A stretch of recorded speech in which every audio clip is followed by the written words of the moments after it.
जय श्रीराम मित्रांनो, आजचा दिवस होता तो आमचा साफसफाई होता. आज ॲक्च्युली सुट्टी असते गुरुवारमुळे.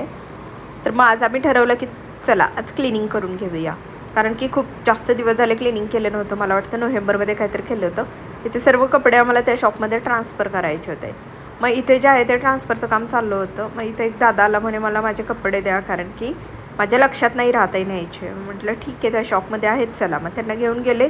तिथून त्यांचे सर्व कपडे मी व्यवस्थित दिले, पण त्यांच्या हातात ते कपडे होते. येऊन मग शॉपवर पॅक करून त्यांना त्यांचे कपडे दिले. इथं क्लिनिंग चालू होतं.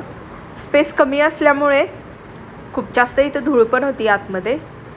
मग इथं सर्व शुभम करायला लागले होते. शुभम परवा चालेत गावावरून, आणि मग त्यांचं कामाचं चालू होतं. इथं जे आहे स्पेस खूप कमी आहे, त्याच्यामुळे इथं मला वाटलं की आता हे अडकून बसणार आहेत. त्यांना तेच सांगत होते, हसत होते ते. मग आता इथं जे आहे ते क्लिनिंग जोरात आमची चालू आहे. मी तुम्हाला नेक्स्ट व्हिडिओमध्ये सांगते की आम्ही कसं काय क्लिनिंग केलं ते. चला तर मग सांगते तुम्हाला.